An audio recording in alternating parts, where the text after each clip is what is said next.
Hey everyone, it's Kenji. I'm making a grilled cheese. So, actually, the first thing I'm going to do is we're going to get some butter in the pan.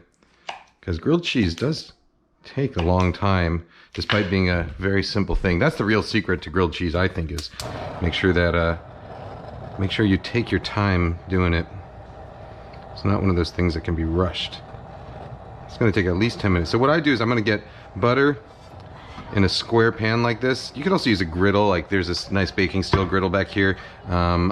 If you have like a large non-stick skillet, you just want something that's big enough that you can get 2 slices of bread in there at the same time, because that's going to cut your cooking time in half.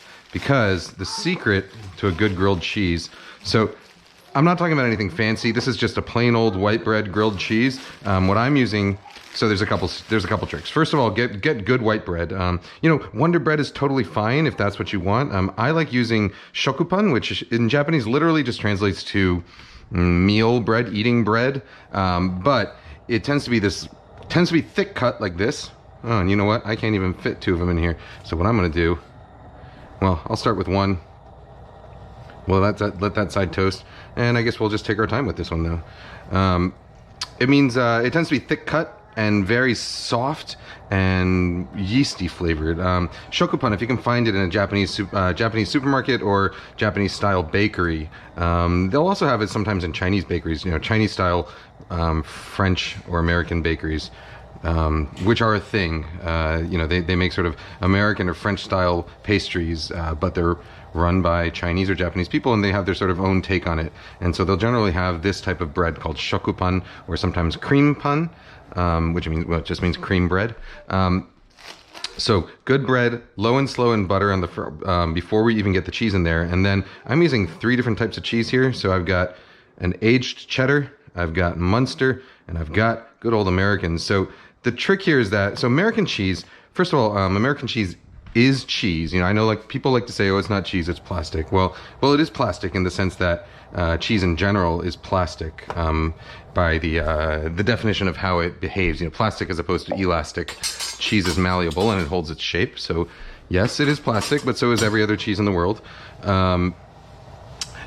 American cheese is cheese in the same sense that, say, sausage is meat or bread is wheat, as in cheese is the main ingredient in American cheese. By definition, it has to be. It's not, there's nothing else in it. It's, there are other things in it, but it's not made from, it's made from mostly real cheese. And then it has some extra fat added to it, some extra liquid added to it, and then some extra emulsifying salts. And that's the real key ingredient, those emulsifying salts. So you can buy your own emulsifying salts. So like in the form of sodium citrate, you can go online and find it. And sodium citrate, what it does is it makes sure that as your cheese melts, and you can do this with any type of cheese, add a little bit of, so if you're making mac and cheese, you can grate like a cheese that typically doesn't melt very well, like a really sharp cheddar, and add like a little pinch of sodium citrate to it. And what it does is it makes it so that the fat and the water stay emulsified, so it stays nice and gooey and creamy, as opposed to what happens typically, which is that the fat and the liquid start to break out. So you'll see I toasted one side of the bread very lightly, and then I'm going to put my cheese. A slice of aged cheddar there, then a slice of American in the middle, and then another slice. This is Munster. You could use another slice of aged cheddar if you want. But the key is that because American cheese has those emulsifying salts in it, it melts really nicely. It stays nice and gooey. And a little bit goes a long way. So what it does is it actually helps these other 2 cheeses melt really nicely as well. So the trick to a grilled cheese sandwich that has really rich really nice, deep, complex, cheesy flavor from like the aged cheddar and from the Munster, or if you want to use Swiss or any other kind of cheese, to get the flavor of that combined with the meltiness of American. So the American will actually help those other cheeses melt nicely. That's why I like to use all 3. And also 3 slices of cheese for a grilled cheese. I think it may seem like an unreasonable amount, but it's reasonable. A grilled cheese is sort of meant to be an unreasonable sandwich in the first place. But it's an excuse to eat butter and cheese. Not that we all need an excuse to eat butter and cheese. But, all right, so toast it on both sides. Now what that does is it, first of all, gives you extra toasted, buttery, good flavor. But it also gives you a little head start on that cheese on the inside melting. That way the cheese is nice and melty by the time your sandwich is done. One of the other tricks to a good grilled cheese, I find, is to don't try and spread the butter onto the bread. I know some people do that. They'll take softened butter and spread it onto the bread. That works fine if you are the kind of person who always has softened butter around. I don't. You know, I used to have one of those sort of butter bell things, the things that keeps butter at room temperature. But I found that I didn't eat butter fast enough, if you could believe it, and so it would end up getting a kind of, I don't know, like a kind of cheesy flavor to it, which wasn't ideal. So I just put butter directly in the skillet and then use the bread to kind of sop it up. Now the final trick is nice and low and slow. So we're gonna let this grilled cheese take its time. I've got these weights. These are called Chef's Press. You can go to chefspress.com and get these. They're made by a chef here in California, Bruce Hill, and I like them because they're variable in weight. So they come in 8 ounce and I think 8 and 14 ounces now. Although I have a 9 and 13 ounce set. I don't think they make these sizes anymore. But it means that you can adjust the total weight that you're putting on here. So unlike a normal grill press where, you know, it's great for, like, say, a burger, but if you put it on a sandwich like this, it would crush it. This one, you can stack them up to be as heavy as you want. They also let steam escape, which is nice. And then if you have something extra wide, you can also stack them that way. You know, so if you have like a nice big salmon fillet, for instance, you can stack a few of these together and keep it all weighted evenly so you get nice contact with the skin. I'm just going to use the one, though. So with grilled cheese, you want to make sure it cooks evenly. So pressure, very light pressure. You don't want to completely squash it. Pressure and motion are 2 important elements.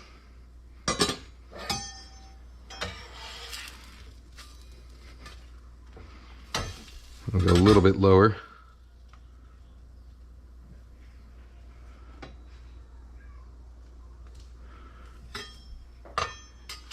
You know, I once had this debate. The late Josh Ozersky, who was a great food writer and a friend of mine. I once had a debate with him about whether you should put the butter in the pan or whether you should butter the bread first. And he always insisted that you must butter the bread first. And he definitely ate way more grilled cheeses than I do, so maybe he was right. But he insisted that you must butter the bread first. And when I said, well, what if I don't keep my butter out at room temperature? And he told me, well, that is why God invented the microwave. So I suppose if you want to, you can microwave your butter to soften it first and then put it on your bread. This looks like it's a little bit dry, so I'm gonna a little bit more butter. So if you see any kind of dry spots or any kind of unevenness in browning, that means you want a little more butter.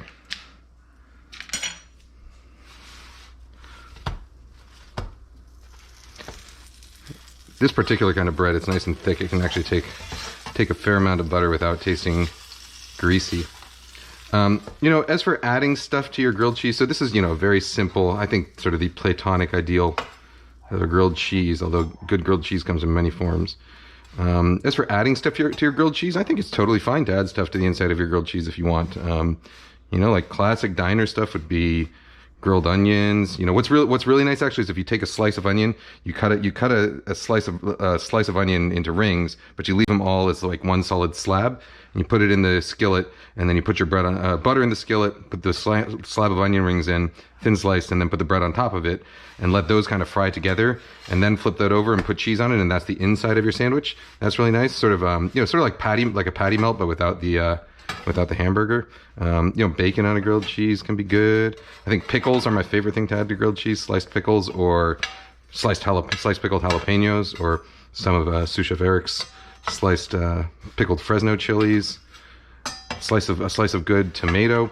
In fact, with a grilled cheese, I think even a slice of bad tomato is probably better than a slice of good tomato, because good tomato is too juicy and wet, and it ends up kind of sogging out the bread.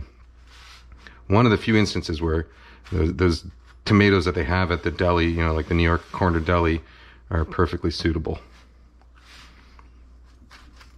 The only other thing I need with a grilled cheese is mustard for dipping. I like spicy brown. Mustard and hot sauce.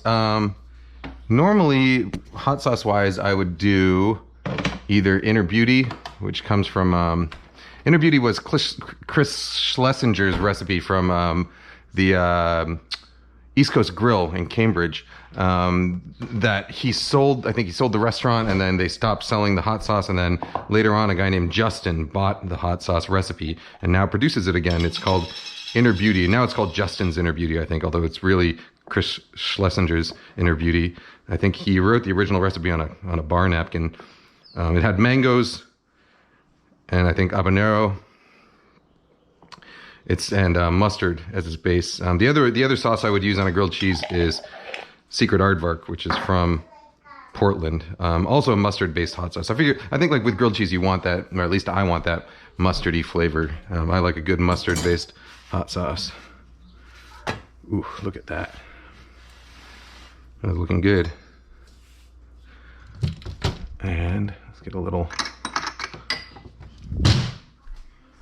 Oh, this stuff is the Wurst-Hall Sous Chef Eric hot sauce. So this is basically Fresno chilies and bell peppers. Different from the pickled Fresnos that we use at the restaurant. So the pickled Fresnos we use at the restaurant are actually my recipe. That Eric just executes them. Everything else is his recipe. But the pickled Fresnos, that's a quick pickle that we do in a vinegar brine. This sauce he makes with lacto fermented chilies and bell peppers. So you take chilies and bell peppers and add salt and ferment them for a few weeks, and then blend them up with some vinegar, and that's about it. I'm gonna mix that in with my hot sauce. Mix that in with my mustard. And then pickles. You always need pickles on the side of a grilled cheese. I don't have any. I only got these is these fancy pickles right now. All right. I think we're probably there. Yeah. Oh, you know what else it needs a little bit of? So this is unsalted butter. So I'm gonna salt the outside of the sandwich because I really like the way, you know, with salted butter on the outside of a grilled cheese, the salt hits your tongue first. And I think you kind of need that in a grilled cheese. Also, if anyone links or copy paste that silly meme about grilled cheeses not being a grilled cheese, if you add anything to it, if anyone says that's not a grilled cheese, that's a melt when you put onions or bacon in it, I'm gonna delete that comment, all right? All right, so now what we're gonna do is we're gonna get that delicious cheese pull shot. And I think I showed you how to do this on our quesadilla video before, but you kind of cut it first, then you squeeze it all together. Oh, let's see. Actually, let's go over to the window to really optimize that cheese pull, and then you kind of squeeze them together again, like you're sort of like a tube of toothpaste. You want to squeeze out a little bit. Okay. Now, if all went right, this should have. Ooh, yeah. Oh.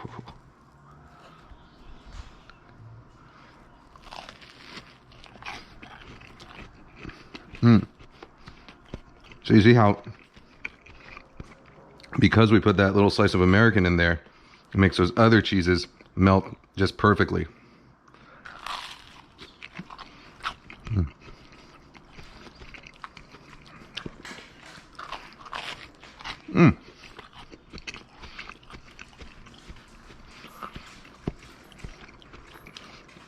Here, shabu.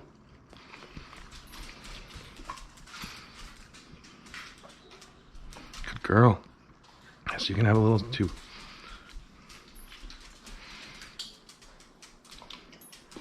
All right. Lisa, Audrey, do you guys want some grilled cheese? All right, bye-bye. Bye-bye, guys, gals, non-binary pals. See ya. Oh, and by the way, I wanted to mention that that trick of toasting the inside of the sandwich before you put the cheese on, that comes from my buddy Adam Kuban, who was one of the first food bloggers like in the universe. He founded Slice and A Hamburger Today. He was one of the managing editor of SeriousEats.com before I started there. And so thank you, Adam. Thank you for that technique. And a nice toast, a nice cheesy toast to Adam Kuban. See ya.